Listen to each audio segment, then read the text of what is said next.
All right, next one's coming in here from PS4 Vr, the new frontier.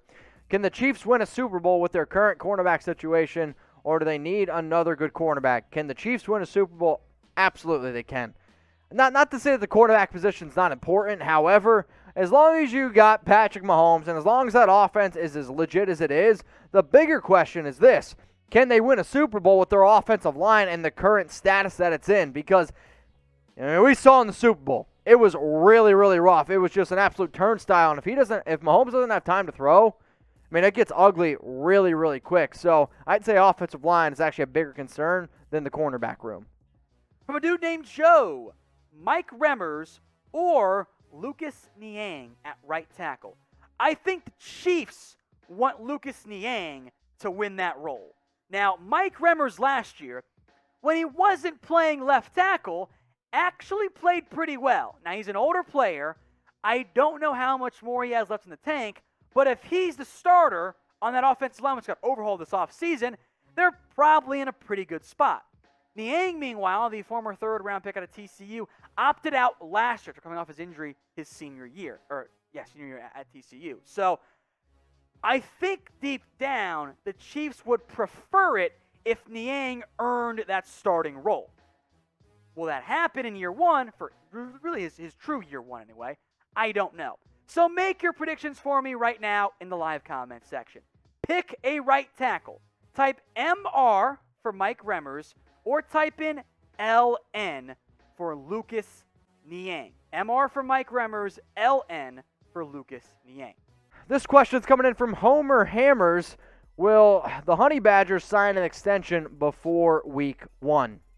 Another good question here, and it kind of ties into the question that I answered actually a little bit earlier on about Jamal Adams and his extension. Here's the thing. If you're, the Kansas City Chiefs and you plan on extending Mathieu, you got to do it before Jamal Adams. And if you're the Seahawks and you want to extend Adams, you got to do it before the Honey Badger ends up, extending his.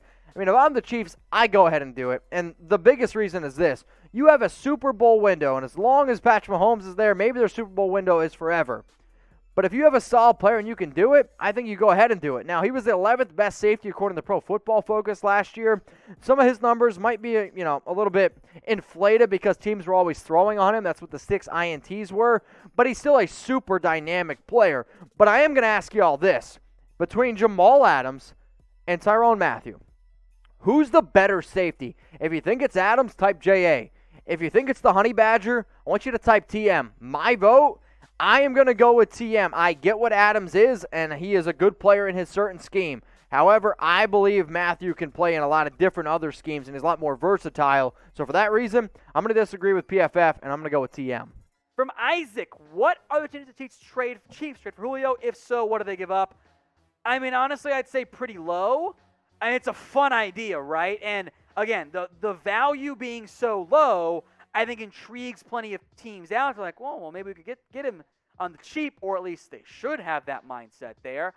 I think in the end they do not end up sending him. The Falcons end up sending him to the Atlanta Falcons, or to the Chiefs, excuse me. I think a second-round pick would get it done. Maybe second-round pick and some change, since it is an earlier or later second-round pick, because it's KC there. But Chiefs fans, I wouldn't get your hopes up in the end for Julio Jones. Theo Henry, do you think that if the Bengals should sign Mitchell Schwartz if healthy? I mean, Cincinnati, here's the issue, guys. I don't believe Mitchell Schwartz is healthy. So for me to even go into this question, I'm just going to say no.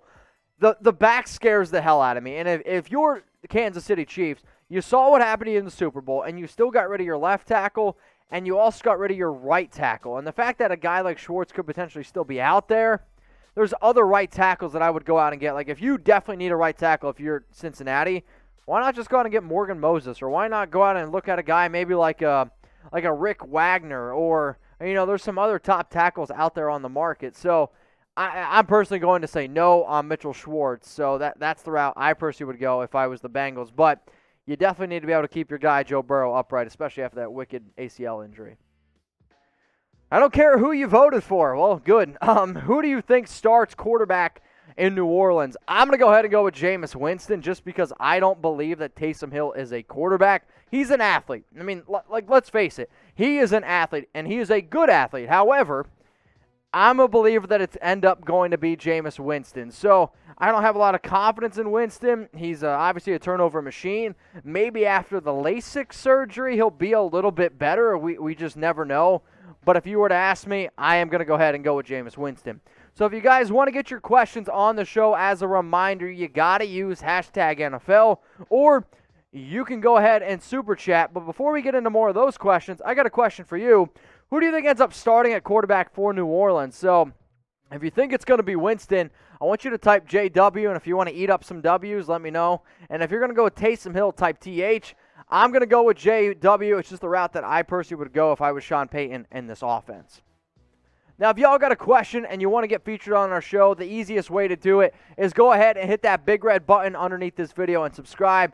But I also want you to make sure that you got your notifications turned on, and it's really important this part of the off season. So we predicate ourselves on being an interactive YouTube channel. So if you go ahead and you turn on, or you go to your settings app, you scroll down and tap YouTube, tap notifications, and then turn on allow notifications. If you want a shout out on the next video that I do here at Chat Sports, then turn on your noties, because I want to give some love to Jacob Moore, Julian, Jeff, Mariners fan, and then Meet the McCains. Appreciate it. These were the people that commented first on our past 5 videos on our Chat Sports YouTube channel. So if you want to get featured on next week's show, go ahead, turn on your noties. Let's go to David Salama.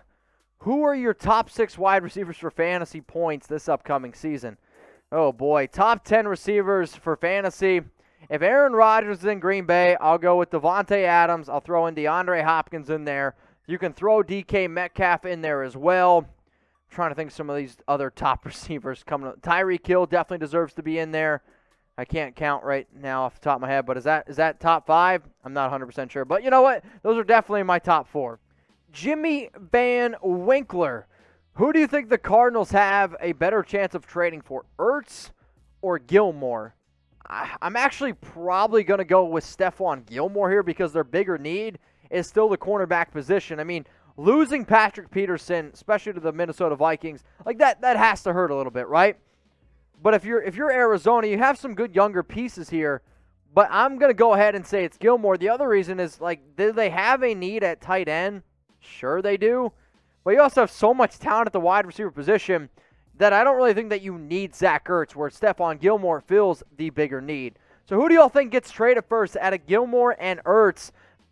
To be honest, I don't even know if Ertz gets traded. He might just outright get cut because they can save some money. Who's going to trade for Ertz's contract? I'm not 100% sure.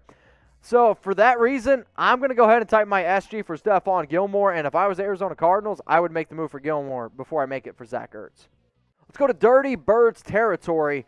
Most dark horse Super Bowl matchup for the upcoming NFL season. So the most dark horse matchup I could potentially think of.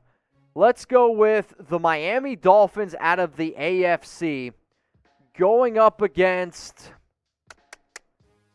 the Arizona Cardinals out of the NFC. How about that? Cardinals up against the Miami Dolphins. That's my dark horse prediction. From John Dorman, top 3 wide receiver units in the NFL. Good question. I think obviously you have to include the Tampa Bay Buccaneers. Like, that one just kind of makes a whole lot of sense to me in the end with where things are at.